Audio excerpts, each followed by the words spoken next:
bendita Deus seu amor, sem que volte para, sem que leve hoje que diz este vez, que simboliza a vitória eterna.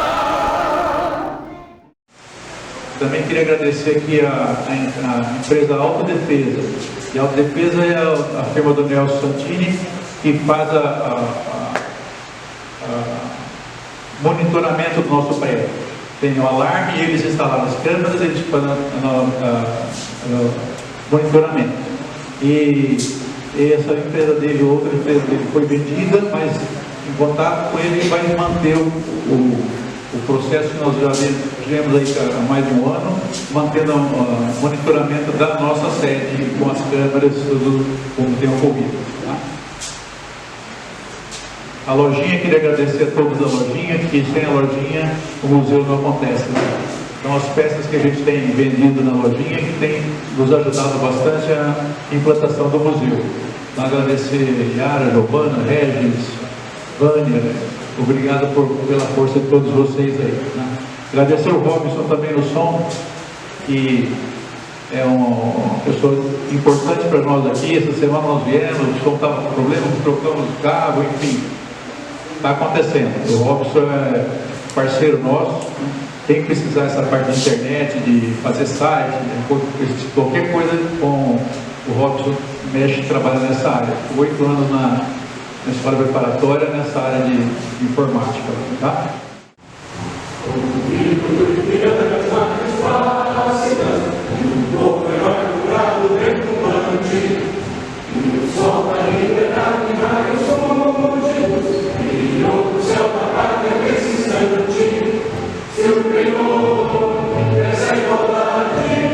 Conseguimos conquistar com um braço forte, em teu seio, ó liberdade, desafio o nosso peito à própria morte.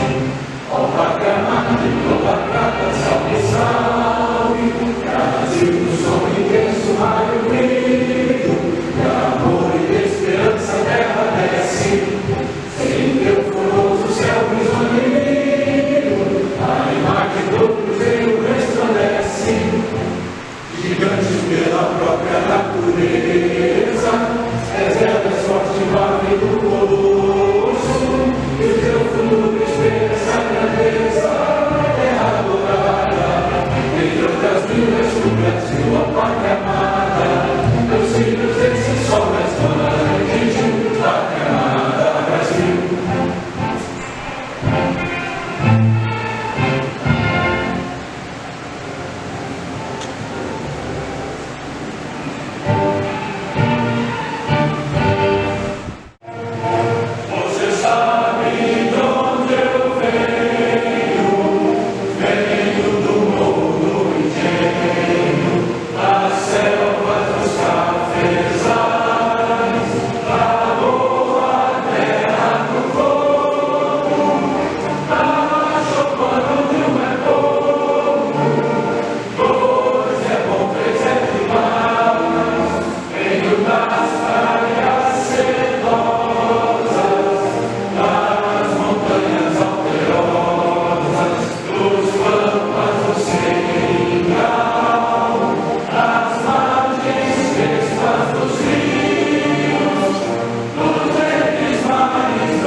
Queria pedir para a Liliana fazer o favor de ler o currículo do Marcos Renault. Vou falar um pouquinho do Marcos Renault, é uma pessoa excelente como pessoa. Nós nos conhecemos, ficamos juntos em 2015 lá na Itália, né? Fizemos o percurso da FEB, e a filha dele era enfermeira, né? A Yara ficou bastante contato com ela, vestida de enfermeira o tempo todo da FEB, e com um conhecimento muito saudável.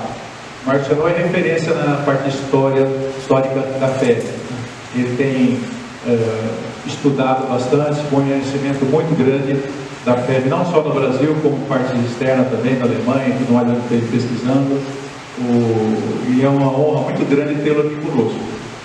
Nossa associação aqui tem que estar orgulhosa de poder tê-lo conosco aqui hoje. Tá bom? Boa tarde a todos. Foi o currículo do Marcos Renault, é engenheiro civil. Marcos Moresson Renault Coelho é mineiro de Belo Horizonte, nascido em 1959, é casado e pai de 2 filhos.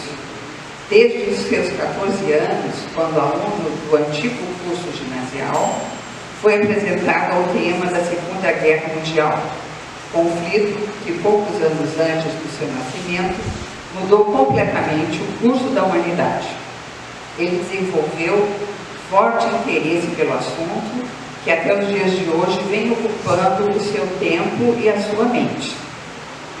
Marcos é entusiasta do assunto, há mais de 40 anos estuda a história daquele conflito, e em especial a história da participação do Brasil através da Força Expedicionária Brasileira, a FEB. Ao longo dos anos, para a materialização do conhecimento adquirido, ele formou um acervo de aproximadamente 4.500 peças referentes à Segunda Guerra Mundial. Atualmente, ministra palestras sobre o assunto, promove exposições e trabalha no sentido de valorizar e preservar a história do Brasil, em particular da FEB. É o atual presidente da Associação Nacional dos Veteranos da Força Expedicionária Brasileira de Belo Horizonte e presidente do Regimento Inconfidentes, clube de colecionadores de veículos militares antigos de Minas Gerais. É legionário da Royal British Legion, é curador do Museu da FEB de Belo Horizonte, membro da Academia de História Militar Terrestre do Brasil, sócio emérito do Instituto de Geografia e História Militar do Brasil e pesquisador associado ao Centro de Estudos e Pesquisas de História Militar do Exército. Juntamente com o ex-deputado federal Ciro Pedrosa, foi coautor do projeto de revalorização da história da Força Expedicionária Brasileira, apresentado à Câmara Federal no ano de 2010. Esse projeto deu origem à hoje já extinta Frente Parlamentar Mista, constituída para a defesa dos interesses dos nossos veteranos e da história que escreveram com o seu sangue e sacrifício. Está à frente de diversas iniciativas no Brasil e no exterior que objetivam a preservação e divulgação da história da participação brasileira na Segunda Guerra Mundial. É ainda articulista do jornal Inconfidência, jornal Estado de Minas, Revista dos Correios e Revista Verde Oliva. Foi organizador do livro Jornal Zé Carioca, publicação da FEB na Segunda Guerra Mundial, além de ter sido o roteirista do documentário do cineasta Guto Arafi, Heróis, Memórias do Fronte, que foi lançado em 2013. Agradecemos muito a sua presença aqui hoje, Marcos. Muito obrigada.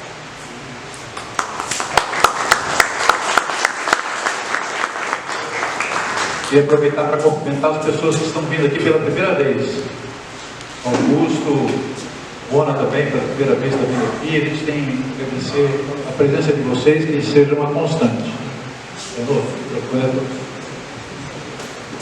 Boa tarde a todos. Primeiramente, eu quero salientar a minha alegria de estar aqui hoje nessa casa, essa importante casa de preservação e divulgação da história da Força Expedicionária Brasileira. Para mim é uma honra estar aqui e atender o convite da diretoria da casa e de demais participantes aqui, porque era realmente um anseio que eu tinha já há muito tempo de conhecer isso aqui. Fico muito grato pelo convite. Volto a dizer, para mim é uma honra estar aqui e falar um pouco sobre o Brasil na guerra.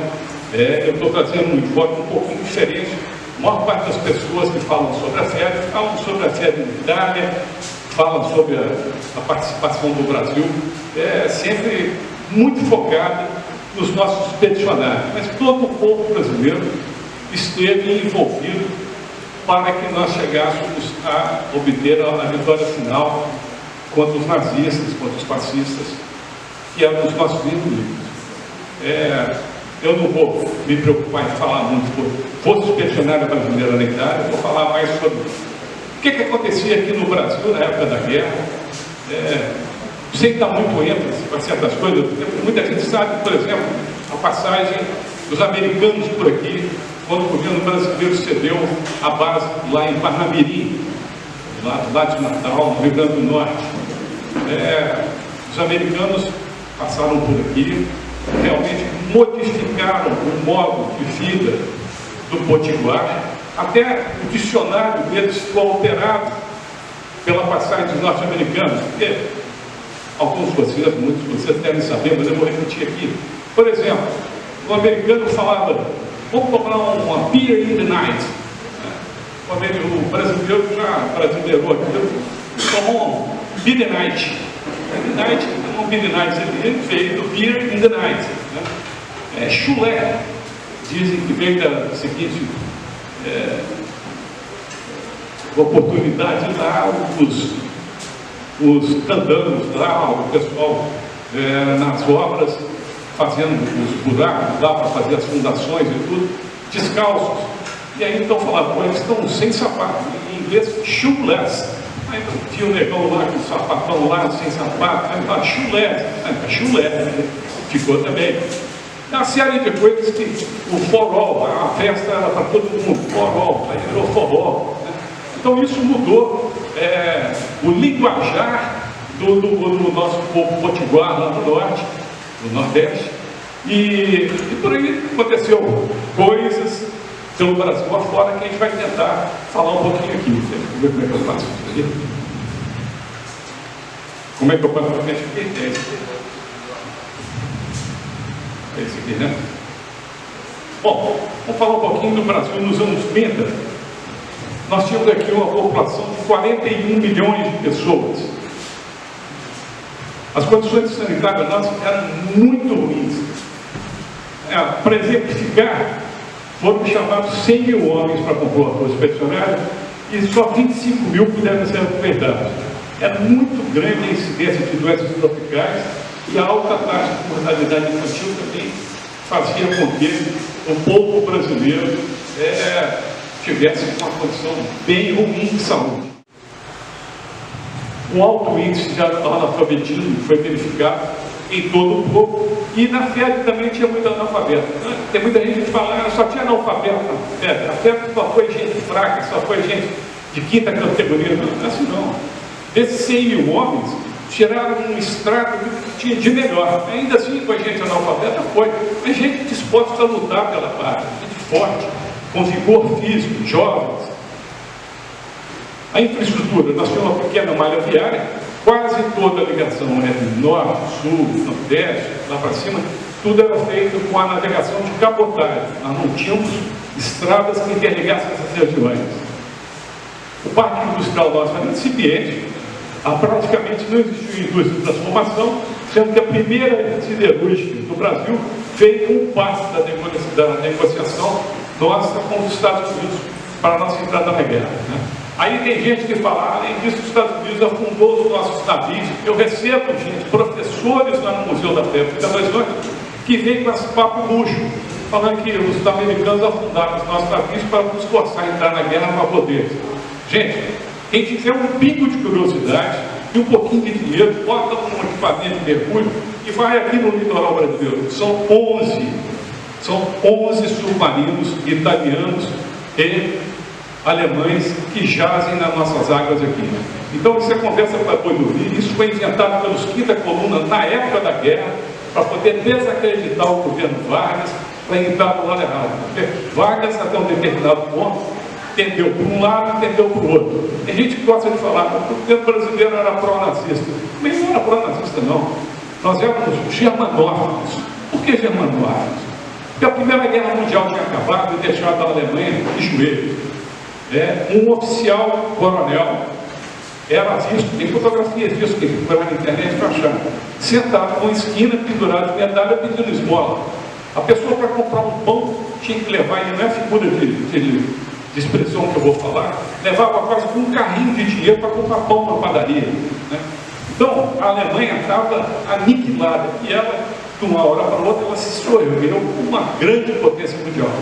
Como que aconteceu? Respeitando os tratados, fazendo uma série de coisas erradas, mas aconteceu. Mas daqui antigamente, não é como hoje. Eu estou falando aqui, ele está com a máquina ali, pode estar pegando e transmitindo isso para qualquer lugar do mundo simultaneamente. Não era assim. E assim, em época de guerra, o que menos corre é a verdade. A desinformação é uma das armas que se usa, né? Então, a Alemanha, para nós aqui e para o resto do mundo, apareceu como um baita de um país organizado, próspero. Por que não admirar? Que era um nazista. Aí fala, a Olga Benário foi mandada daqui para o campo de concentração.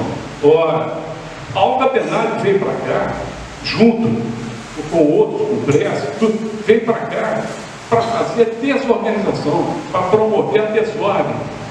Foi preso, foi entregue aos alemães. Os alemães mandaram para o campo de concentração. Nós não mandamos ninguém para o campo de concentração, não. Nós não temos essa vocação e nem campo de concentração para fazer isso. O produto principal do nosso aqui de exportação era o café, e a doutrina do exército, de 60 mil homens na época, era a doutrina francesa. Por que foi substituída a doutrina francesa pela doutrina norte-americana? Porque, ao término da Primeira Guerra Mundial, o general Maginot idealizou uma linha fortificada que dividia o território francês, principalmente com a Bélgica, com a Alemanha, toda aquela parte antiga da Alsácia, da Renânia. Então foi protegida com essa linha de fortificação, que em muitos pontos ela era subterrânea, ela tinha 5, 6 andares, era um negócio imenso, casamatas espalhadas para todo lado, torres de observação e de tiro, né? E o que aconteceu? Essa doutrina francesa, que se baseou nisso aí na defesa, simplesmente caiu por água. Por quê? Porque os alemães, em vez de enfrentarem um obstáculo, eles deram a volta pela floresta das Ardenas e invadiram e tomaram a França em questão de dias. Provou-se então que a doutrina estava ultrapassada, e com a nossa aproximação com os norte-americanos e com a possibilidade de nós adquirirmos armamento deles, nós então passamos a adotar a doutrina norte-americana. Ele estava fazendo um transporte de mercadorias do Chipre para Alessandria, no Egito. E ele foi então interceptado por um avião. Nosso navio não tinha marcação nenhuma de guerra, não tinha armamento, não tinha nada. Então ele foi metralhado por um avião alemão que matou o primeiro brasileiro no período da Segunda Guerra Mundial, que era um conferente chamado Francisco Fraga. E outros 13 tripulantes foram feridos nessa ocasião. Aí houve uma reclamação do governo brasileiro, uma justificativa pífia dos alemães, a coisa passou, e aí começaram realmente os ataques aos nossos navios aqui na nossa costa e também no Caribe, e aí o povo começou a achar ruim. O primeiro submarino italiano que foi atacado pelos brasileiros aqui foi atacado em 1942, no dia 22 de maio de 1942. 2 pilotos brasileiros que estavam fazendo uma viagem de treinamento de patrulha, saindo de Fortaleza, indo para Fernando de Noronha.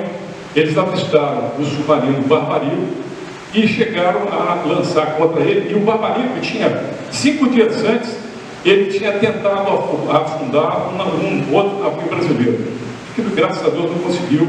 Ele conseguiu sair das garras desse submarino.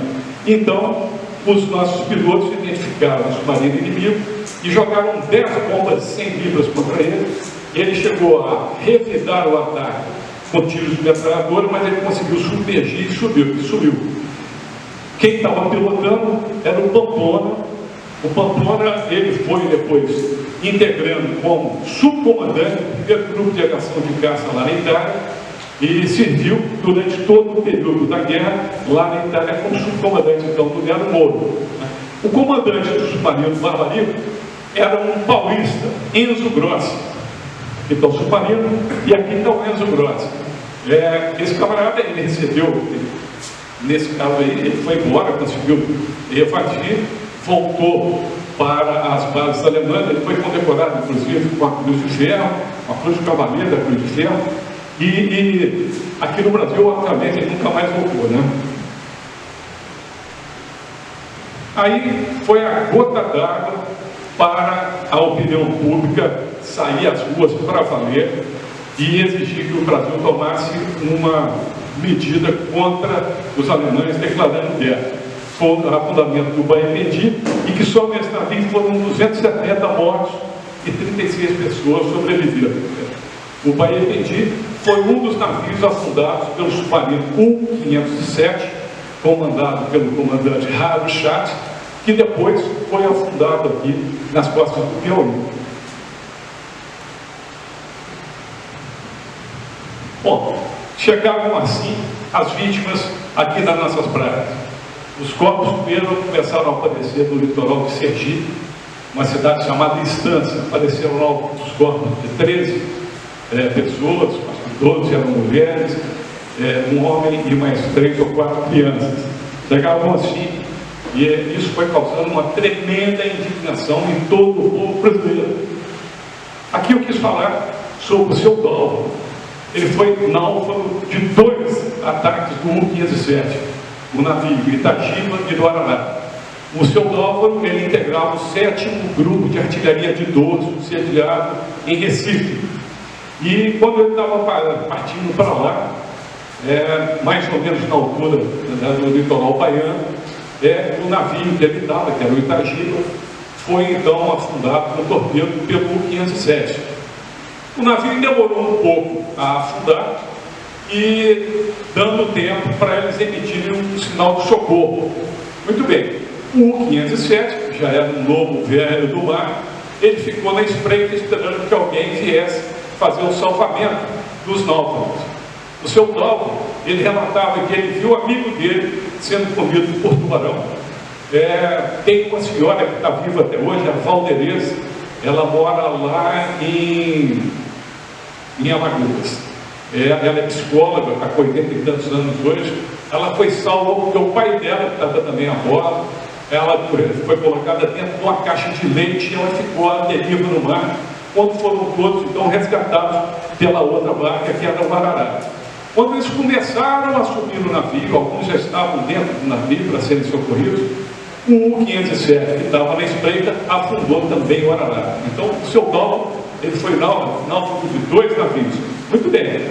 Aí, como isso estava na Barra de Salvador já, os pescadores locais foram então nas imediações e começaram a fazer o resgate das pessoas que estavam soltas ali no mar e socorreram grande parte das pessoas dentro do seu Dalvo. O seu Dalvo foi para a Itália, ele criou uma raiva muito grande dos inimigos, e ele então se alistou, foi para a Itália, integrando a férias como sargento, fez um trabalho maravilhoso lá. Ele foi presidente nacional da Associação Nacional dos Veteranos da Força Expedicionária Brasileira, foi durante a vida dele inteira baita patriota. Toda data comemorativa de Vitória da Fé, ele fazia questão de, na casa dele em Niterói, ele fazia o hasteamento da bandeira nacional. Morreu tem pouco tempo. Bravo, mas bravo não era agora. Em 2009, nós estávamos num encontro de veteranos lá em São Luís. E não sei se algum de vocês estavam aqui lá em São Luís em 2009. Então, os nossos veteranos ainda desfilavam andando, marchando no chão. Então, o seu Dalvo, como presidente da Unifeb, ele ia à frente de todo o contingente dos febianos e alguns porta-bandeiras febianos atrás também. E um deles era um senhor lá de São Luís e ele tinha uma cara de... Ele estava sóbrio, mas ele tinha uma cara de bêbado, né? tinha cara que tinha bebido todo. E aí estava um vento danado, e ele com a bandeira, e a bandeira levava ele para um lado, levava para o outro. O Dálvaro foi lá, mas deu um espalho nele. Mas esse cara tá belo, segura ele aí na frente de todo mundo. Não devia ter feito, mas fez. Era o estilo dele, pendurado medalha, brigão aberto. Bom, então, da Marinha Mercante, durante esses ataques de navio, nós perdemos 972 homens e mulheres. Da Marinha de Guerra perdemos 472, perfazendo um número total de 1.474 compatriotas mortos pelos traiçoeiros ataques de submarinos italianos e alemães aqui nas nossas costas. Os corpos dos brasileiros, primeiros a chegarem no litoral, chegaram, como eu disse, em Sergipe, em Aracaju, foram enterrados nesse cemitério que está aqui. Eu faço questão de mostrar, porque esse cemitério está lá até hoje, mas assim, em condição de penúria. O governo brasileiro devia lembrar disso aí, porque foi o motivo principal da gente ter entrado na Segunda Guerra Mundial, e foi o motivo principal de ter entrado na Segunda Guerra Mundial pelo lado dos vencedores. Nós podíamos ter entrado pelo outro lado, e nós escolhemos entrar pelo lado dos aliados, que era o lado bom da história, né? Aí, esse é o principal motivo. Você vai nesse cemitério hoje, ao entrar na pequena portinha, os túmulos estão todos retirados, vai entrar ali, você tem praticamente que voar, porque é pura macumba, é frango espetado de alfinete, vela preta, tudo tem lá para você entrar, horrível. Bom, aí começaram as manifestações populares. As manifestações populares foram encabeçadas pelo Partido Comunista do Brasil.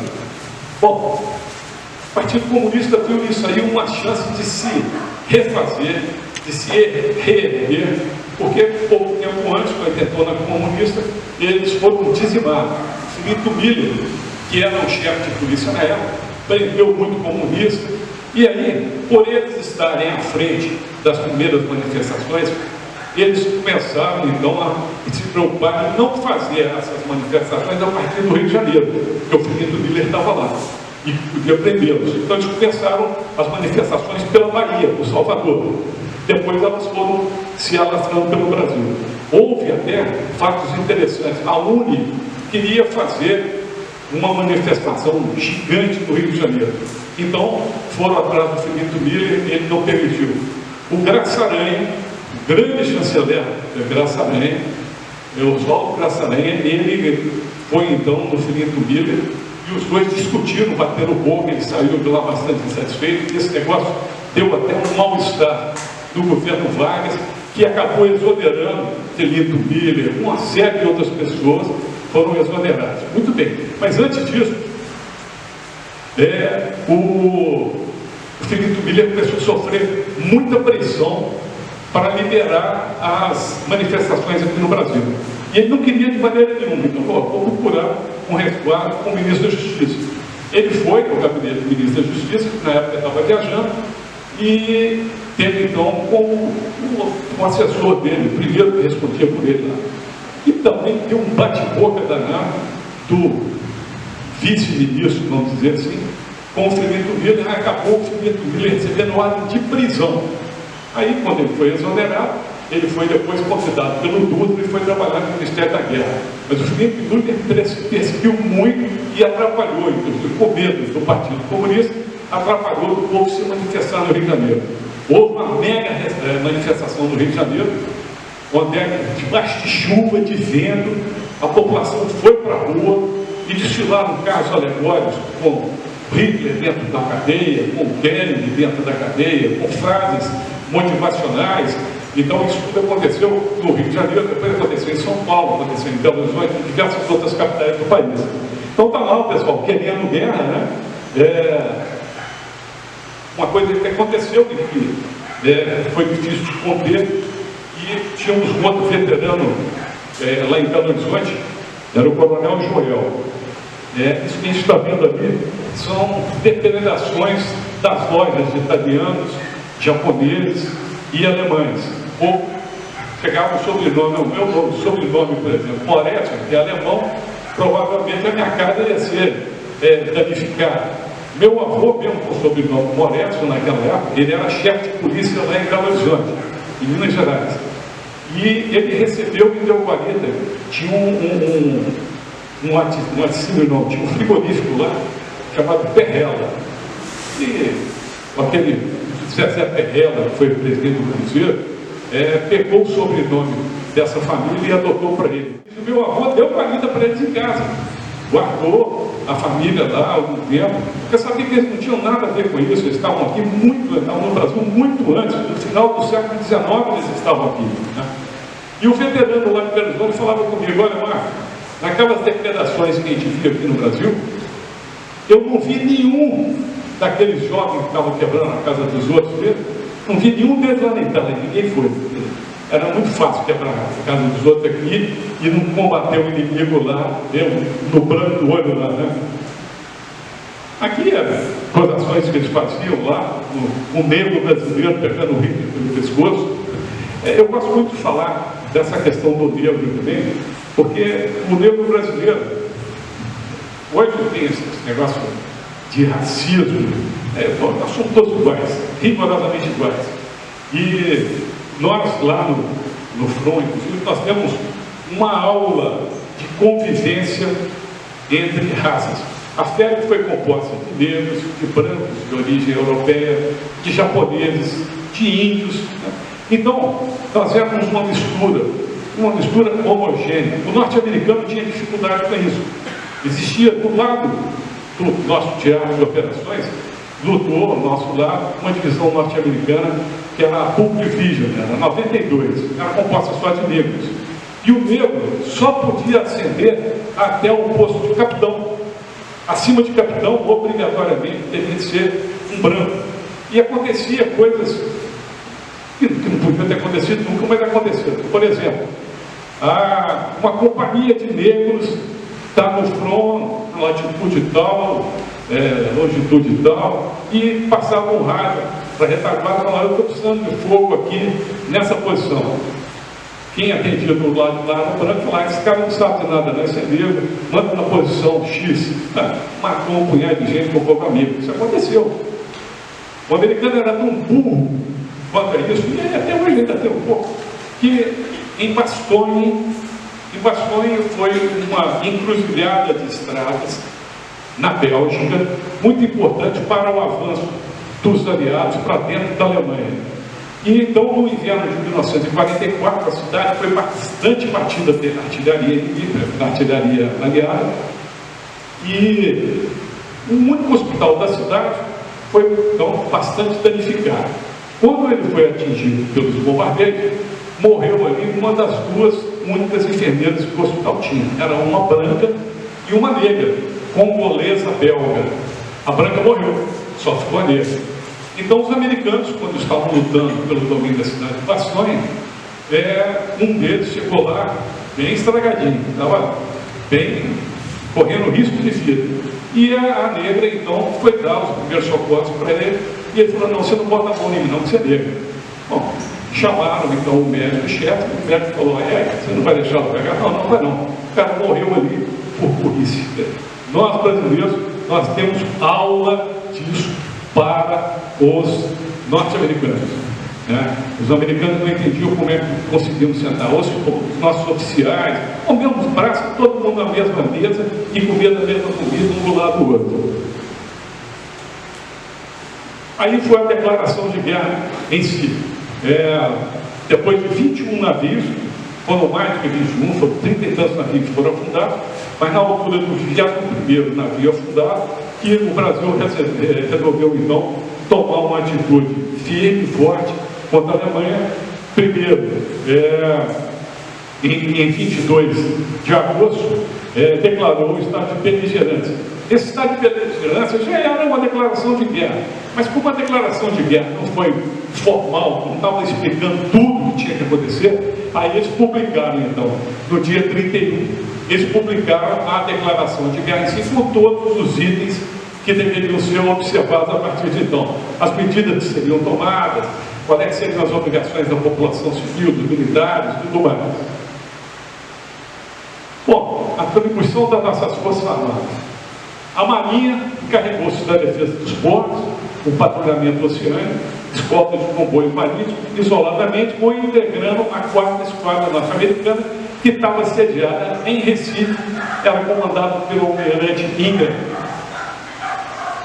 O Exército defendeu o território brasileiro das instalações militares nele existentes, com ênfase na zona de guerra então criada e, dentro dessa, o saliente nordestino, que compreendia Natal, Rio Grande do Norte, Paraíba, Pernambuco e Alagoas, que, por sua vez, compreendia também o Triângulo de Natal, Recife e Arquipélago Fernando de Noronha.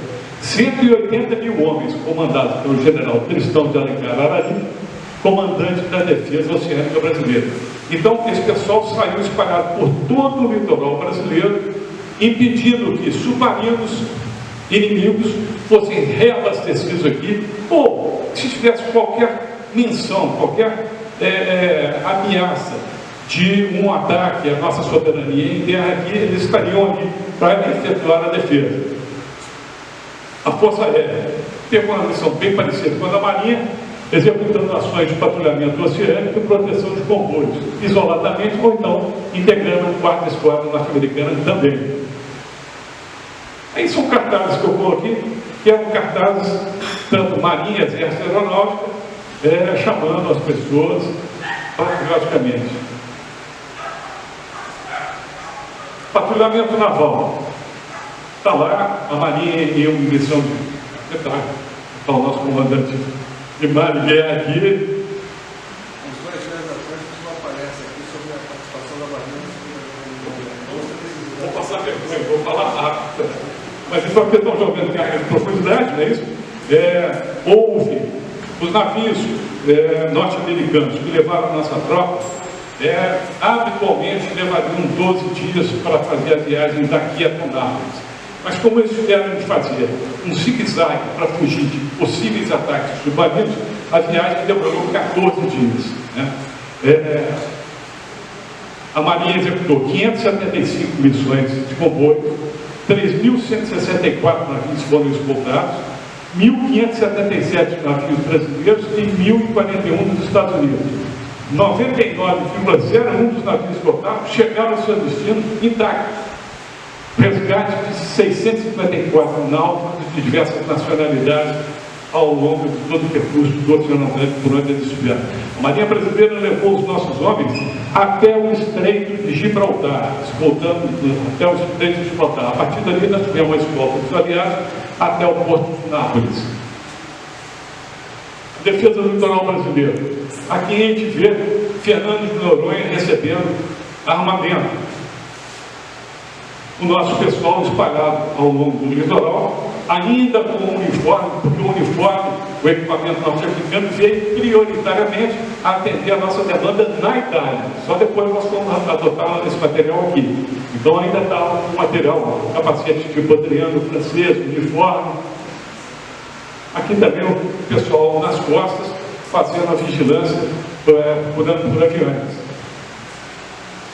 Patrulhamento aéreo, foram feitos 15 mil missões. Aí a gente vê o que eu tinha falado antes, está ali o Arará, que é o modelo que você fez ali, parabéns. Né? O Arará era um Catalina que nós recebemos do governo norte-americano, e aí cabe uma ressalva. Nós não ganhamos nada, quando eu falo recebemos do governo norte-americano, nós pagamos por isso. Nós não ganhamos nada do americano. Nós não ganhamos um grão de arroz do americano. Tudo que foi consumido pelo brasileiro da Itália foi pago religiosamente, a gente vai ver mais à frente. Então, esse Catalina, ele afundou perto de Cabo Frio, ele estava comandado pelo comandante Torres, está aqui, o Alberto Martins Torres, que também foi para a Itália, integrando o primeiro grupo de aviação de caça. Ele e mais um outro avião norte-americano cercaram esse submarino 199 e afundaram esse navio.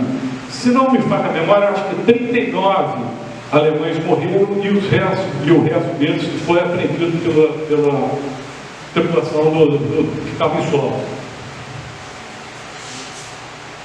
Para falar que não houve ameaça no nosso território, aqui são minas que foram achadas pouco tempo atrás, em 2010, né, enterradas nas areias lá de Maragogi.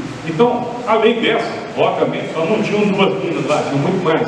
Né? Outras devem ter havido, muitas devem ter se dividido, teve outra finalidade, outras ainda devem estar submersas ou debaixo da areia aí. Mas a gente pensa que se não precisasse, se não houvesse preocupação de uma invasão do território, de uma ameaça firme, que não precisava ter colocado isso aqui, gastar dinheiro com isso aqui à toa. Não, houve realmente uma preocupação nesse sentido. A espionagem da Quinta Coluna. Ali a gente vê no Rio de Janeiro, o pessoal lá, União dos Estudantes, União Nacional, morte à Quinta Coluna. A Quinta Coluna, gente, eram os brasileiros apátridas, que lutavam a favor, que trabalhavam a favor do inimigo. Por que a Quinta Coluna? Eles falavam o seguinte: normalmente os soldados desfilavam em filas de 4, e no meio das 4 tinha uma fila invisível aqui, que era aqueles que lutavam contra o interesse nacional. Então, eram os Quinta Colunas que realmente passavam informações adiante dos inimigos, fazendo com que a nossa segurança ficasse realmente comprometida. Aí a gente vê ali um documento, eu vou ler ali, está lá, é um documento do DOPS, está lá, segundo relação em nossos arquivos, enviada pela polícia de Porto Alegre, Peter Bummersbach figura como agente informador do Partido Nazista. Quanto às suas atividades, não temos anotações. Então, muitos desses nazistas, ou informantes nazistas, foram presos. O estado de São Paulo foi onde tinha o maior partido nazista do Brasil. E o Partido Nazista Brasileiro foi o maior partido nazista fora da Alemanha. Então, o estado de São Paulo é que congregava o maior número de integrantes do Partido Nazista. Aqui a gente vê uma reunião de nazistas, também da Secretaria de Segurança Pública, em Presidente Prudente. Os nazistas, eles estão identificados ali, aí tem o nome de cada um. Isso acontecia com muita frequência aqui dentro do Brasil e aqui em São Paulo. Ali, são panfletos pró-nazistas que eram divulgados em Jundiaí, aqui pertinho. São recortes desses panfletos que eram distribuídos aqui na região.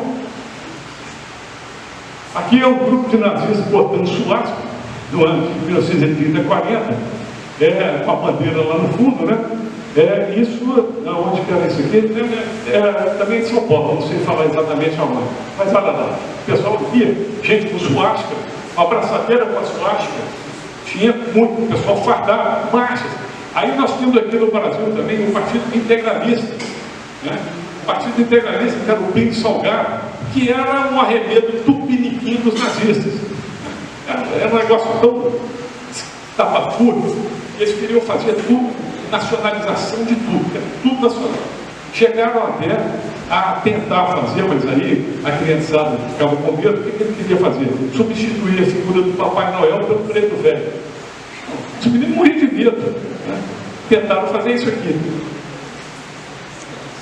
Aí são jornais, isso aqui é um jornal, o Aurora Alemã, que era publicado no Rio de Janeiro, era um jornal nazista alemão, que era publicado aqui, tinha outros, né? Ali, alguém, Kurt Grander, que eu não sei exatamente quem que era, mas eu peguei, ele estava preso, também nazista, né? Aqui são pessoas da área bancária, da área financeira, os bancos, até por uma lei federal, quando começou a ter muitos afundamentos de navio, o Getúlio Vargas promulgou essas leis. Uma delas fazendo com que as propriedades dos nazistas forem nazistas e italianos e depois japoneses, nós só vamos declarar a guerra em 6 de junho de 1945. Mas o Japão fazia parte do eixo contra o qual nós estávamos lutando. Mas o Getúlio então falou o seguinte, que para compensar os prejuízos causados pelos ataques, nós poderíamos sim nos apropriar dos bens que eram deles aqui. Então, a LAT, que era uma companhia de aviação italiana, ela foi nacionalizada. A Condor, que era uma companhia de aviação alemã, ela foi nacionalizada.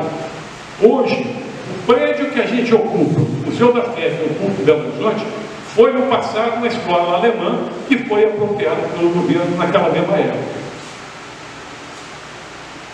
Aqui são coisas de aparelhos nazistas, aparelho que eu estou falando é aparelho, esconderijo deles, com transmissão e tudo mais, né? Que foram apreendidos no estado do Pernambuco. A rádio, comunicação, tal, com a bandeira suástica, cara do Hitler.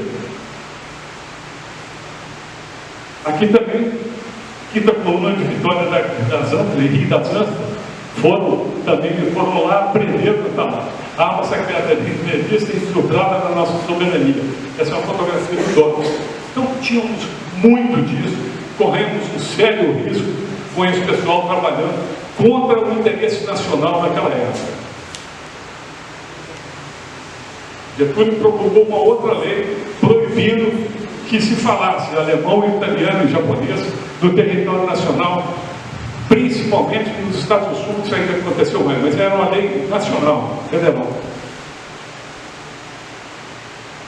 Ali está lá, os infratores serão punidos com todo o rigor da lei. Eu estou lembrando de uma coisa. O Getúlio falou que quando pegasse um brasileiro que estivesse atuando a favor do inimigo, camarada integrante daquela coluna, ele seria pego e seria punido para ele cavar com pá e enxada estradas do interior do país. Ele seria condenado a abrir estradas com essas ferramentas. Bom, criação dos campos de concentração, confinamento brasileiro.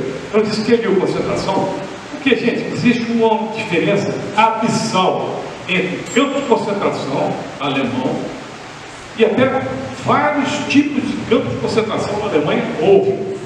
Houve o campo de concentração, mas que era um campo de trânsito, um campo de residência, um campo de extermínio, um campo de trabalho. Isso tudo aconteceu e tinham finalidades e características diferentes. O nosso campo de concentração, vocês vão ver aqui, foram, primeiro, muito poucos, com 31 campos localizados no Pará, Pernambuco, Rio de Janeiro, Minas, São Paulo, Paraná, Santa Catarina e Rio Grande do Sul. Por óbvio, eram alemães, japoneses e italianos. O número de confinados chegou a 3 mil. E alguns dos campos tem Tomé Açu no Pará, Paulista no Pernambuco, Pouso Alegre aqui em Minas Gerais, Guaratinguetá em São Paulo, Pindamonhangaba aqui em São Paulo, Ilha Grande no Rio de Janeiro, Ilha das Flores também no Rio de Janeiro, Granja Canguiri no Paraná, Joinville, Florianópolis e Porto Alegre. Era um campo, e a gente vai ver a seguir. Isso aqui era um campo de concentração nazista. Esse é um campo de Bergen-Belsen. Quando os ingleses chegaram lá, eles tinham lá 10 mil corpos insepultos. E esse pessoal morreu morreu no curto espaço de tempo por causa de fome, de tifo, espancamentos, de frio, de uma série de motivos proporcionados pelos nazistas. Quando os aliados chegaram lá, quem chegou lá foi o exército inglês. Eles cruzaram com alguns alemães que estavam saindo do campo. Eles falaram, não vai lá não, ele está campeando uma epidemia fortíssima de tifo, vocês vão morrer lá. Eles vão lá. Aí o coronel, que estava comandando, chegou lá e se deparou com pilhas e pilhas de corpos. Tem vários campos, nesse campo de concentração hoje, tem cova lá de 3 mil pessoas, outra de 1.500 pessoas, outra de 4 mil pessoas. Foi ali que morreu de tifo a Anne Frank e a irmã dela, a Margot Frank. As duas morreram ali. E outras pessoas também de uma. Mas assim, mais fácil de lembrar, as duas morreram ali. E os campos de concentração, gente, espancamento, a fome, o frio. Quem vai no campo de concentração entra num barraco. E aí você fala, como é que era possível a pessoa sobreviver? Eu tive alguns amigos sobreviventes de campo de concentração que falavam, eu realmente não sei como é que eu consegui, porque recebi uma roupa um pouco mais grossa do que essa que eu estou usando para aguentar uns frios de menos 25 até menos 30 graus na Polônia, né? Passando fome, recebendo uma ração mínima, era o mínimo que eles recebiam para poder trabalhar, mas o máximo que eles recebiam para não ter força para poder se rebelar. Isso tudo era meticulosamente calculado pelos alemães. Trabalhavam em jornadas de 12, 14 horas por dia, 7 dias por semana, chamadas infinitas, tinha que ficar de pé um tempão, horas e horas. Se fugia um prisioneiro do campo de concentração, 10 eram condenados à morte imediatamente. Foi uma dessas que o santo Maximiliano Kolbe, não sei se vocês conhecem, o Kolbe, ele estava em Auschwitz, e numa chamada daquelas, ele estava parado, e na frente dele tinha um sargento do exército polonês. E eles tinham notado então que um prisioneiro tinha fugido. Então, nós vamos pegar 10 aqui, nós vamos matar os 10. E aí eles iam pelo nome, pelo número, porque o nome era abolido tão logo entrasse no campo.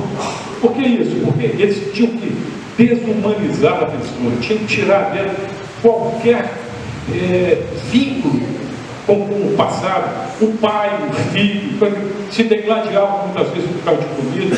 Tinha os fratricidas, que eram os capos, que impunham um sofrimento muito grande para os judeus que estavam ali, em troca de algum benefício, de uma comida suplementar, ou de um quartozinho melhor para dormir, né? Mas então escolheram os 10 para serem mortos.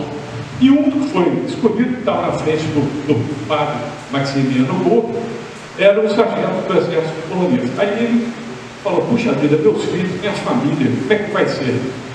O santo, que ainda não era santo, ele foi santo, foi canonizado pelo João Paulo II, um tempo depois, mas ele então se referiu ao alemão, e só isso aí recebeu a sentença de morte. Você não podia falar com o alemão, né? Mas ele falou: eu quero ir no lugar dele. Então tá, anota o número dele aí. Aí tirou o número do sargento e colocou o número dele, e a pena era o seguinte: em Auschwitz I, tem vários blocos, o bloco número 11, que ficou conhecido lá como bloco da morte. E no subterrâneo desse bloco da morte, eles colocavam as pessoas ali dentro da cela, então colocavam os 10 ali, para morrer de fome e de sede. Depois de 2 semanas, ele e mais 2 ainda não tinham morrido, nem de fome nem de sede, estavam agonizando lá, e ele ainda dando um amparo espiritual para os sobreviventes. Aí foram ver, e ele falou: vamos acabar com a vida desse pessoal. E aí aplicaram uma injeção de fegol no coração de cada um deles, e eles morreram.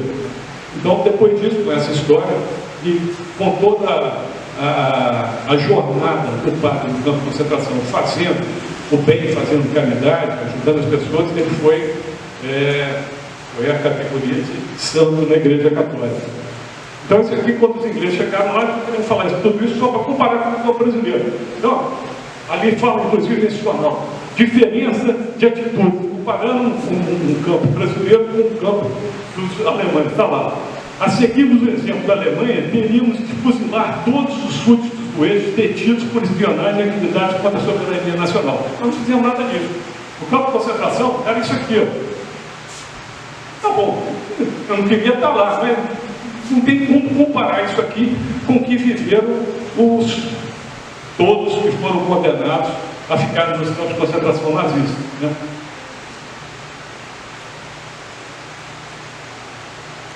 Bom, aí nós precisamos de dinheiro para manter os nossos homens lá fora.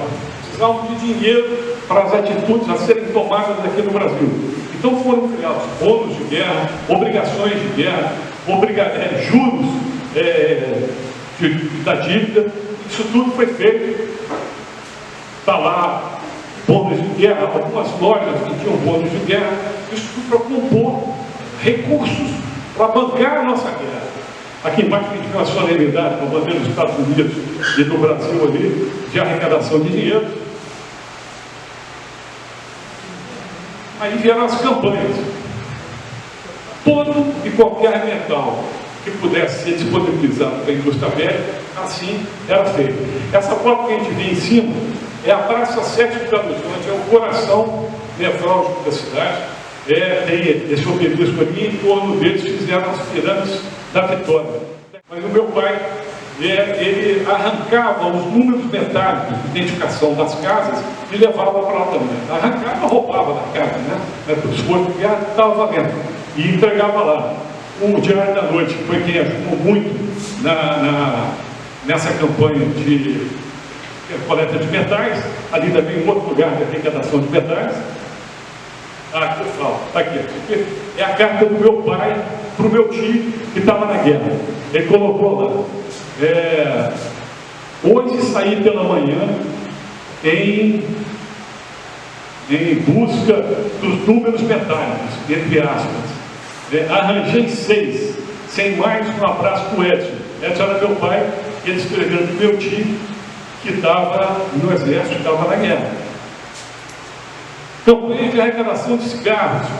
O cigarro na guerra serve como moeda de troca, serve como dinheiro até, né? Então foi feita uma grande campanha para arrecadação de cigarros e mandar para a Itália. Normalmente essas campanhas eram iniciativa e operacionalizadas pela LBA, Legião Brasileira de Assistência, que foi criada pela Darcy Vargas, mulher do Getúlio Vargas, que teve uma atuação muito forte, muito importante para amparar as famílias aqui e ajudar os nossos pracinhas lá fora. Campanha de arrecadação de borracha. Bom, determinado ponto da guerra, os japoneses tomaram conta e invadiram o Sudeste Asiático. Então, o que é hoje ali, ainda era Indochina, hoje é Vietnã, Laos, Camboja, aquilo ali era um celeiro de produção de borracha do mundo. Os ingleses tiraram, no século anterior, tiraram a borracha, que era natural daqui, e levaram e plantaram ela para o plantio regular, para o plantio industrializado e para a colheita industrializada. Levaram para lá, muito bem. E aí eles passaram a ser o grande celeiro produtor de borracha. Quando isso aí caiu na mão dos japoneses, os aliados ficaram com risco de parar a guerra. Não teriam correio, não teria pneu, não teria uma série de outros insumos para carros de combate, para aviação, para tudo leva borracha. Muito bem. Então, eles então fizeram essa campanha aqui, que era insuficiente. Os americanos então pediram que nós formássemos um contingente, a gente vai ver aqui a seguir, dos soldados da borracha, que foram 60 mil homens e mulheres que saíram de suas casas, muitas vezes andando 1.500 quilômetros a pé para chegar até o lugar de extração e se embrenharam na mata para poder extrair a borracha. Bom, muitos desses eles compuseram o Serviço Especial de Mobilização de Trabalho para a Amazônia, né? Muitos deles, eu estou falando de 30 mil deles, jamais voltou para casa. Eles foram mortos, comidos de onça, picados de cobra, jacaré, afogaram no rio, a árvore caiu na cabeça deles, ficaram perdidos na floresta. 30 mil brasileiros que não são lembrados pela história trabalharam no sentido de obter a borracha tão necessária para o esforço de guerra naquela época. Bom, eles saíram de suas casas com a promessa de melhoria na qualidade de vida e de reconhecimento, serem depois recebidos como heróis. Não aconteceu nenhum nem outro. Para ir para lá, eles recebiam um facão, um chapéu tipo de mexicano, um sombreiro assim, e uma sandália, o mínimo necessário, e partiram em caminhões, todos alegres, e aí não voltava diferentemente, porque foi a febre voltou. Os escalões chegavam com 2.000, 3.000, né? E não, chegavam 1, 2, 3, 4, 5, não tinha festa nenhuma para eles, não foram recebidos como heróis, não tiveram compensação financeira nenhuma. Em mais ou menos 2015, 2012, 2015, eu estava lá na Câmara Federal de Brasília e vi um senhor do idoso com a boina azul com o distintivo da fé. Eu falei: ô Fabiano, o que você está fazendo aqui? Que coisa boa. Não sou Fabiano, não. Eu sou soldado da borracha. Eu estou aqui há mais de 70 anos lutando pelos nossos direitos. E aí eu soube que depois disso houve uma equiparação de direitos para eles, mas 70 anos depois. Né? Como aconteceu com a febre. Até 1988, quem tinha ficado cego, quem tinha ficado surdo, quem tinha tido neurose de guerra, quem tinha tido problema, ficou com aquilo. Em 88, gente, 43 anos depois da guerra, que veio uma Constituição que veio fazer alguma coisa pela febre. Esse, 2012, vamos falar que foi 2012, quantos anos nós estamos falando depois da guerra? Né? E eles não tinham nada.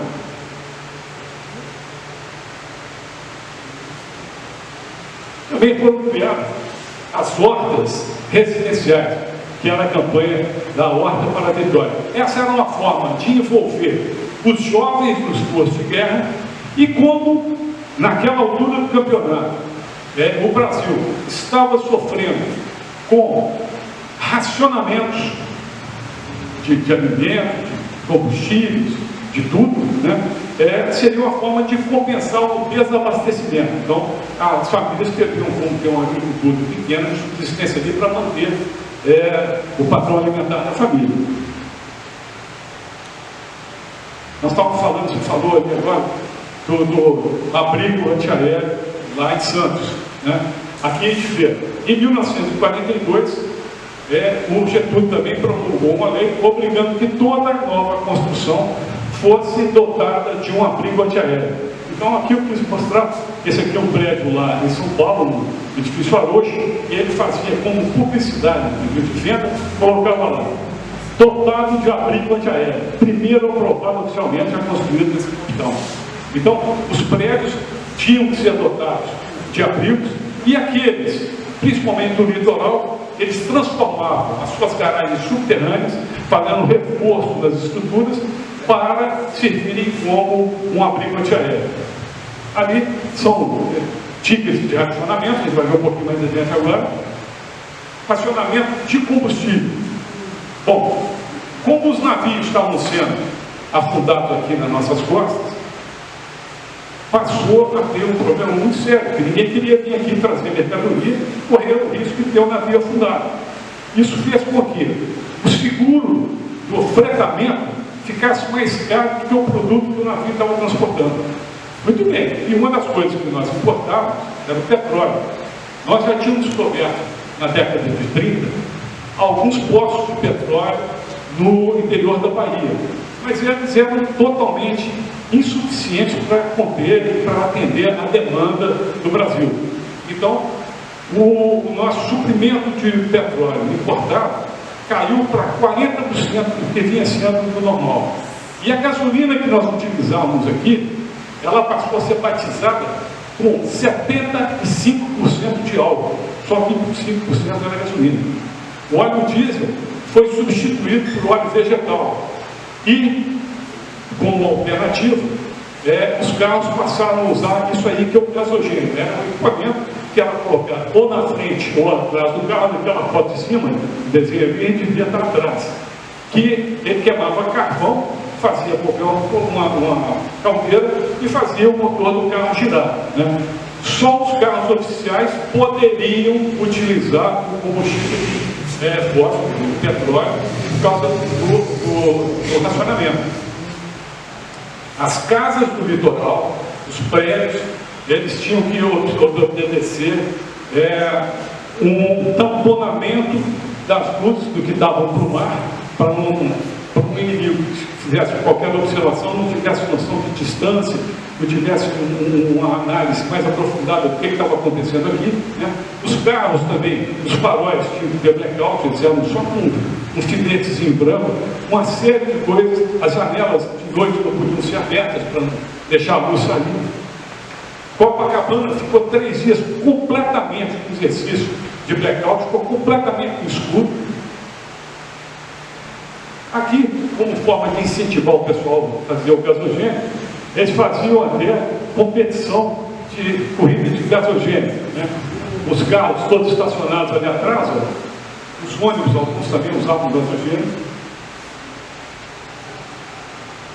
Medidas adotadas pelo governo. Treinamento da população do litoral para a realização de blackouts em casos de ataques noturnos em setembro de 42. Em setembro de 42, permaneceu no escrotidão por 3 logadores.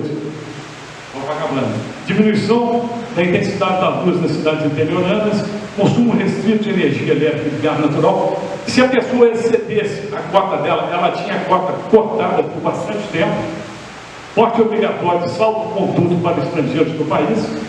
Porte obrigatório de carteira de identidade para brasileiros a partir de 18 anos de idade, racionamento de alimentos e combustíveis, implementação de questionários para conhecimento de posses, habilitações e idiomas estrangeiros falados pela população. Vamos supor que houvesse um bombardeio aqui nas nossas costas, e tivesse um bombardeado em Copacabana, eles precisavam de socorristas. Quem estava treinado para ser socorrista? Eles tinham um cadastro disso. Vamos supor que tivesse aqui que eles tivessem apreendido, feito prisão de 50 alemães, precisamos de tradutores para saber o que esse pessoal estava falando. Então, essas habilidades foram todas identificadas para, em caso de necessidade, serem utilizadas. Aqui é um salvo-conduto de um alemão, né? Naquela foto lá, a gente vê uma fila para o racionamento de manteiga, porque leite, manteiga, café e gasolina e carvão foram as coisas que ficaram um racionamento maior. Isso também é no Rio de Janeiro, escoteiros fazendo um desfile depois de terem feito exercício com máscaras de gás. Existia a possibilidade de máscara, a possibilidade existia, apesar de que a Segunda Guerra Mundial não foi caracterizada pela utilização de gás. O gás foi muito utilizado, o gás sarin foi muito utilizado na Primeira Guerra Mundial, usaram também o hiperita, tanto é que a cidade lá, por que chama hiperita? Porque foi utilizado na região do Somme, lá na França, e lá tem uma cidade que chama Ypres, e de Ypres virou hiperita, que é o nome do gás, né? O próprio Hitler ficou temporariamente cego da Primeira Guerra Mundial pelo efeito do gás, e o gás matou muita gente, mas os brasileiros usaram na região da Toscana, da Emília-Romana, lá na Itália. Muito bem, perto da gente, a 40 quilômetros de distância, duas coisas aconteceram. Um tinha um campo de concentração chamado Fósforo, muito perto do brasileiro, e outro, durante a guerra, alguns massacres foram praticados em vários territórios. Um dos que ficou mais famoso foi o de Oradour-sur-Glane, que quando uma composição ferroviária passou pela cidade de Limoges, do maciço central francês, carregando os carros de combate que dariam apoio à resistência alemã à invasão da Normandia, era a divisão das Reich. Os maquis, que eram os resistentes franceses, eles então inutilizaram o material rodante desses tanques que estavam indo para lá. Os alemães então, em represália, eles pegaram e cercaram essa cidade. Tinham 674, 673 habitantes e sobrou uma pessoa. Eles pegaram as mulheres e crianças, botaram dentro da igreja, botaram fogo na igreja. Quem vai na igreja hoje, onde é que eles foram calcinados, a temperatura foi tão grande que o sino do campanário ele caiu e está derretido como uma gota no chão. Os homens e os rapazes foram agrupados nas esquinas das casas e foram metralhados. E aí a única pessoa que sobreviveu foi uma mulher chamada Madame Rufange, que ela estava dentro da igreja e ela conseguiu sair pela janela de trás do altar da sacristia. Então, esse é um dos massacres. Teve um outro massacre, aí esse pertinho do Brasil, esse outro massacre, eles mataram também quase 600 pessoas a poucos quilômetros de onde os brasileiros lutaram. Gente, então, a maldade do soldado profissional e doutrinado pelo partido nazista era um negócio sem fim. Sem fim. Graças a Deus, nós, aliados, vencemos essa guerra, porque nós, brasileiros, hoje, do contrário, nós seríamos uma colônia produtora de alimentos para uma super raça alemã que eles ficavam ser.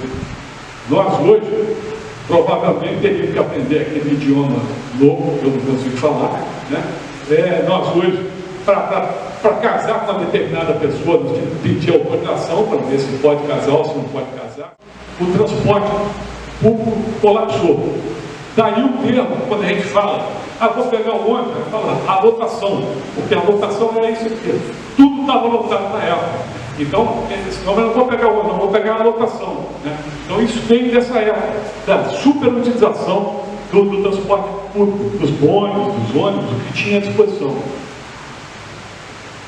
Aí, os clubes de futebol,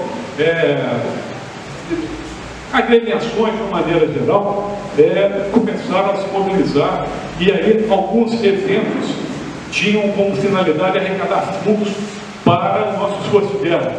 Aí a gente vê aqui, por exemplo, 2 aviões foram doados à FAB pelo Vasco da Gama, ainda também doou um telescópio à Marinha de Guerra.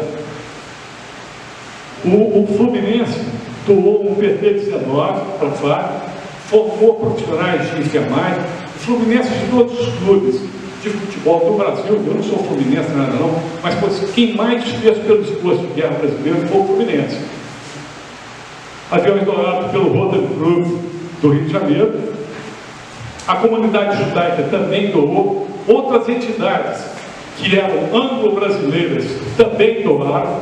Então, o povo brasileiro se uniu em torno de uma vitória contra o inimigo externo e comum. Aí está vendo lá a coisa do Fluminense, né? Campanha do avião Coelho Neto.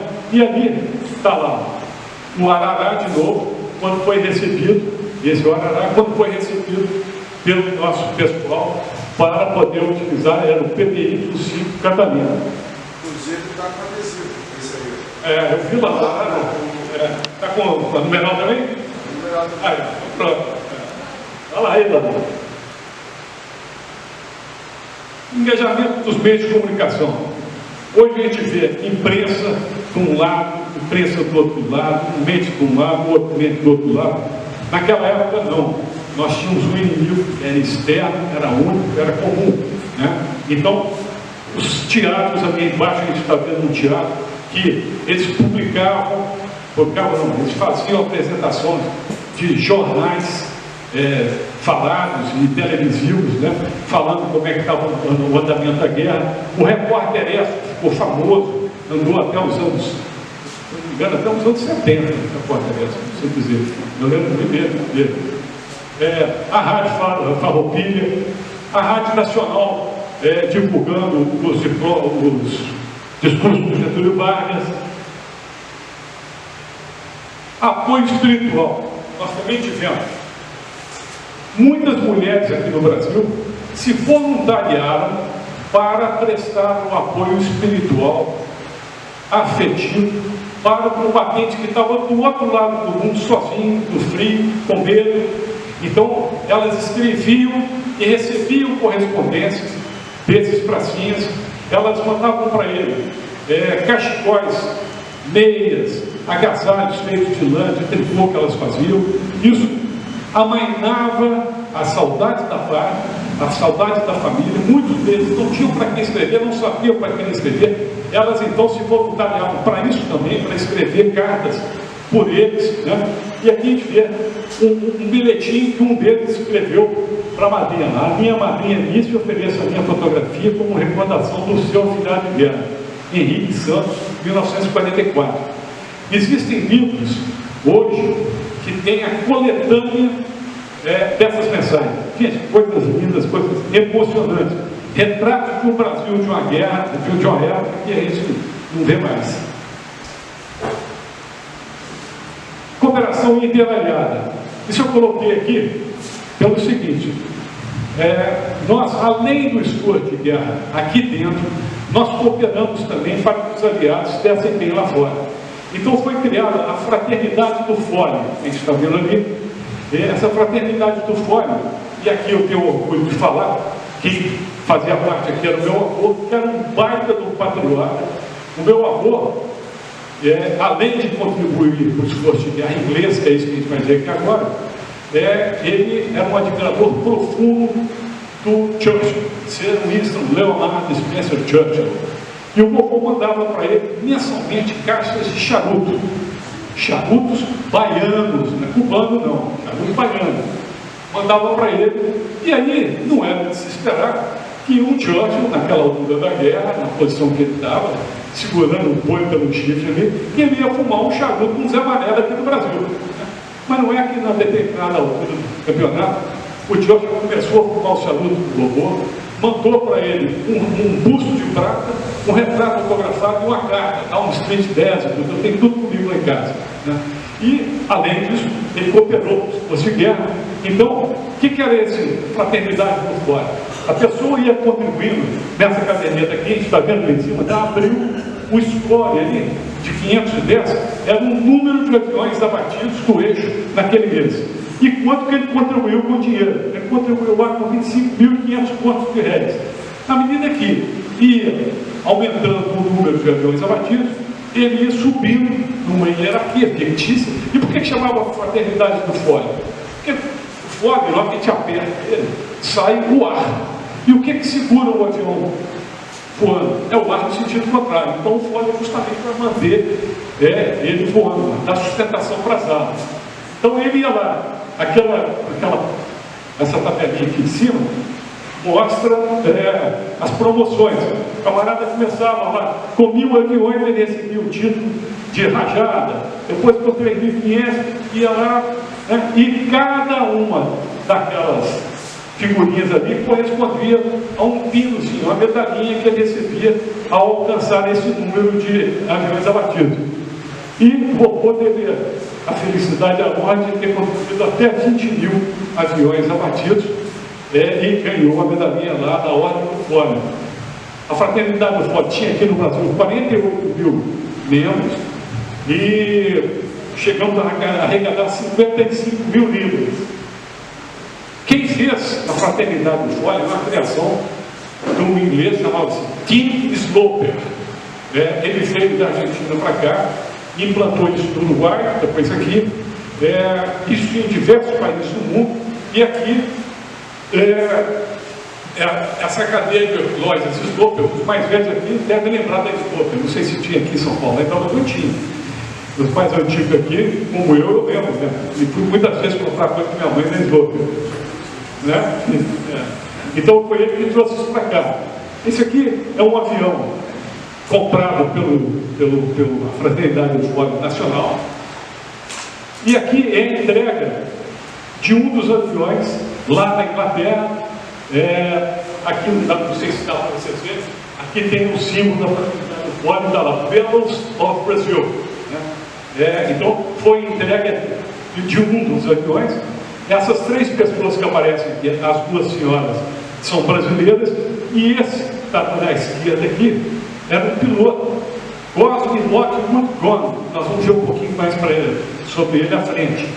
E todos eles adotaram, do esquadrão 193, que recebia o nome de Bellows of Brazil, adotaram lá na manga o nome Brasil escrito aqui. Esse camarada que aparece ali não é brasileiro, é inglês, para mostrar que todos os integrantes do esquadrão usavam isso. Foram comprados 11 aviões Spitfire, 7 Typhoons e um Lockheed Hudson, com o dinheiro arrecadado pelos brasileiros. Bom, aí chegou a hora de mandar a febre para fora. Foi a febre para a Itália. E o que sobrou aqui? Sobrou aqui a lembrança dos soldados que estavam lá. Então, a exemplo, quem viu aqui resgate do soldado Ryan? Estavam lá com uma bandeirinha, com o número de irmãos que estavam na guerra, né? Olha lá, 3 irmãos, 4 irmãos, 5 irmãos, cada tinha um número de filhos que estavam na guerra. Então, aquela foto na direita lá é justamente simbolizando um filho na guerra. Aquela cobra perigosa que foi criada pelo Walt Disney serviu para ilustrar um cartaz do clube militar falando que saiu daqui um expedicionário. Aqui, isso aqui era uma flâmula de papel que as casas também colocavam nas suas janelas. Dessa casa saíram os soldados do Brasil, e o pino que as mães usavam, os pais usavam quando tinham um filho na guerra. Aí, voltando agora ao Cosme Lockwood Gone. Isso que vocês estão vendo aqui foi uma homenagem que nós fizemos no túmulo dele, na cidade de Lisieux, lá na Normandia, porque em 1944, quando ele estava voltando, ele era líder do esquadrão de bombardeio. Quando ele estava voltando de uma missão de bombardeio em Milão, na Itália, o avião dele foi atingido e o avião caiu, e a tripulação morreu lá perto de Lisieux. Então ele foi enterrado aí, e nós localizamos não só ele, porque foram muitos brasileiros, 298 anglo-brasileiros que saíram daqui para o outro lado. Desses 298, e 30 mulheres, 12 morreram. Então nós identificamos 4 deles para prestar uma homenagem para esses brasileiros esquecidos, porque a maior parte das pessoas não sabem disso. Então nós fomos no túmulo dele, chamei o nosso ativo militar lá da França, ele nos ajudou lá com a prefeitura do local. A pessoa que está no meio ali com a faixa, com as cores da França, é o prefeito da cidade de Lisieux. Então nós prestamos uma homenagem para ele lá, para ele aqui, o túmulo dele, a coroa de flores que foi colocada pelo governo francês, pela cidade, né? E depois aqui, são mais 3 outros brasileiros que nós identificamos também, e esses 3 estão no outro cemitério, estão no norte da Alemanha, perto da fronteira com a Holanda. São eles, esse é o próximo, o Lehmann, o Howard e o Wilson. Todos os 3 brasileiros. Esse Lehmann, por exemplo, eu fui estudar sobre ele. Ele era natural de Nova Lima, que fica a 7 quilômetros de Belo Horizonte. Saiu de lá para morrer, para ser esquecido por nós. Aqui, eu quis colocar também outro, esse franco-brasileiro que saiu daqui, que é o Costa, um asa da aviação, tem livros escritos, ótimos, camarada, um baita do herói que nós tivemos aqui, lutou no dia D. Isso aqui fica na cidade, na localidade de Longos-sur-Mer, lá na Normandia. Bom, isso foi criado aqui no país, a defesa passiva antiaérea, feita por Getúlio Vargas, em 1942, e para salvaguardar e dar apoio à população brasileira em caso de eventuais bombardeios. Esse era o distintivo que eles usavam. Eles e elas, a maior parte eram mulheres. Aí tem lá uma conduta da família, que era proteger com quebra-luz de papelão opaco todas as lâmpadas da casa, reduzir ao mínimo as luzes da casa, proteger com papelão opaco as vidraças, retirar as lâmpadas externas, varandas, jardins, quintais, não abrir portas ou janelas externas de compartimento iluminado. Aí fizeram uma cartilha de defesa passiva e que depois passou a se chamar, hoje em dia é o que se chama de defesa civil. Aqui são algumas cartilhas, catecismo da defesa civil, aprender para as pessoas aprenderem como lidar com emergências de desmoronamentos, emergências médicas, de transporte, uma série de coisas. Isso tudo era publicado na época. Aqui de novo meu pai escrevendo para o meu tio. Aí escreveu lá: está gostando da guerra? O meu rápido curso de defesa passiva foi escolhido porque procurei para ser mensageiro. Então ele passou a ser mensageiro desse serviço de defesa civil. E ele é orgulhoso contando para o irmão que estava na guerra. Ele era menino na época, né?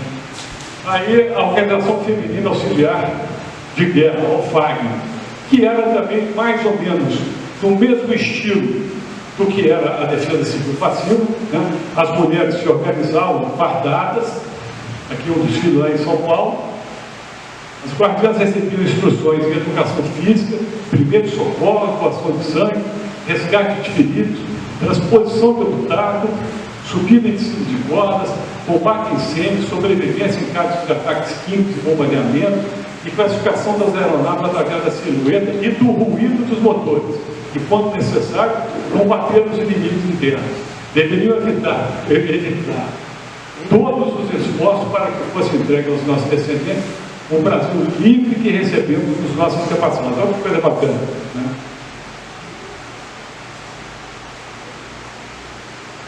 Aí são elas em treinamento.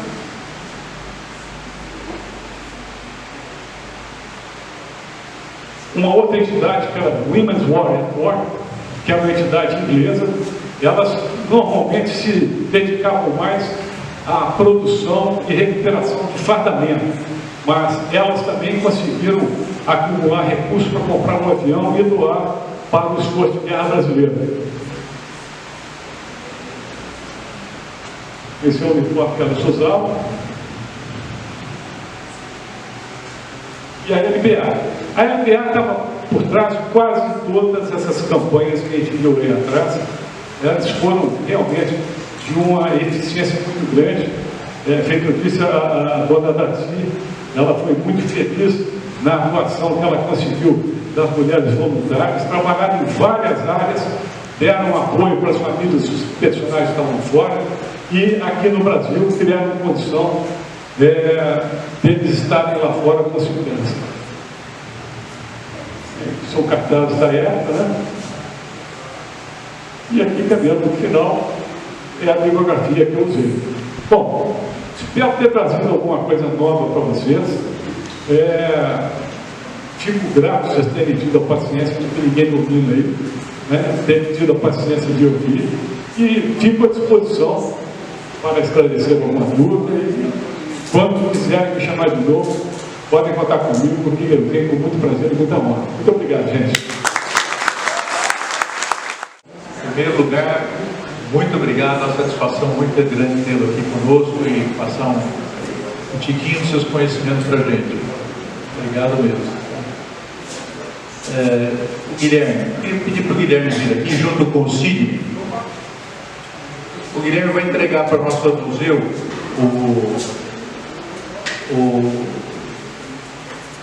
Catalina, desculpa, Catalina. E o Chica, pode vir aqui também, Chica, por favor? Na verdade, quem tem cuidado do museu é o Chica e o Sidney e a Bernadette falaram que ela faz uma função não muito importante, mas ela faz também. Eu parte de cadastrar todas as peças que nós temos no museu. Bom, então, vou receber isso aqui. Muito obrigado. Coração, uma peça que vai para o nosso museu. Pode ver.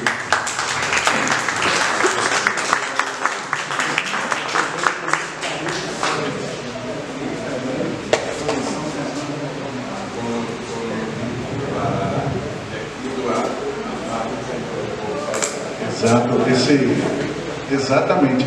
Esse modelo aqui, eu tentei reproduzir o máximo possível com registro de fotos, né?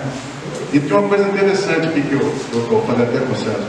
Meu pai, o Coronel Serval, a gente serviu lá na Amazônia. A gente teve o prazer de viajar, eu tenho fotos dentro desse avião, estocar nele, né? E eu estive recentemente em Porto Alegre, não sei se é essa última, uma outra, e conheci o piloto, com 85 anos, que pilotou o avião. Eu tenho a foto de todo lado dele assim, né? Então tem uma história, uma ligação muito forte. Esses adesivos foram confeccionados especialmente para esse modelo, tá? E uma curiosidade desse modelo aqui é que a estrela que está aqui, isso aqui é para quem é aficionado, tá? Se você olhar aqui, é pintado em cima da estrela da insígnia americana, só que aqui está amarelo e verde. Na verdade é verde e amarelo. Esse foi o único modelo pintado assim que eles estavam ainda se adaptando, né? Tem o detalhe do submarino aqui afundado. O nome, o nosso palestrante aqui já explicou de onde veio, que é legal. E esse escrito ali doado pela FAB, pelo povo carioca. Eu acho esse detalhe fundamental. Valeu, parabéns.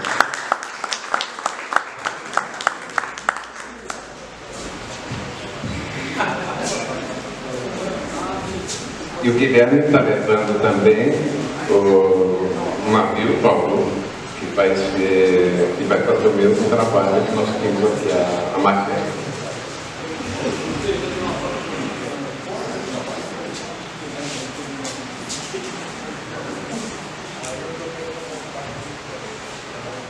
Vou pedir para a Liliana, nossa externa secretária, fazer o favor de entregar para o Marcos Benovo, certificado do curso de hoje.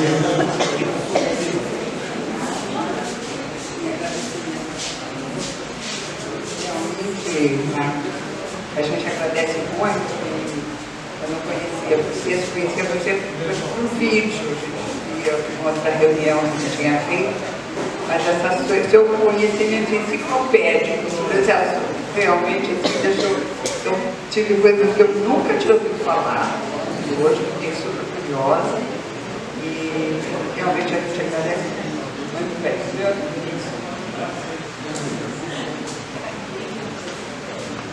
Francisco, não é um presente, é uma lembrança da nossa associação.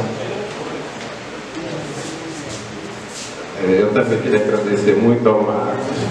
Eu lembro que numa live que nós fizemos durante a pandemia, o Vitor de Jabuticabal comentou, o Marcos era um dos que estavam participando da live e falou, esse é o nosso decano. E hoje ficou comprovado isso mesmo. Muito obrigado. Muito obrigado pela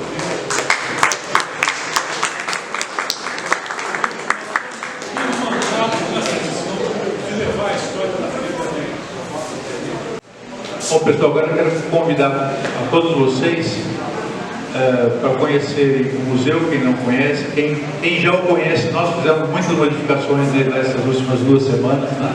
Então, convidar todos para irmos no andar de cima e também convidar quem puder para dar uma passadinha na lojinha, que tem várias novidades lá também, não só no museu, né? Tem novidades e brindes e presentes também para os febianos. Ok? Obrigado a todos. Nossa vitória final, que a minha doeu fuzil, arrastando meu jornal, marcando meu cantil, as asas do meu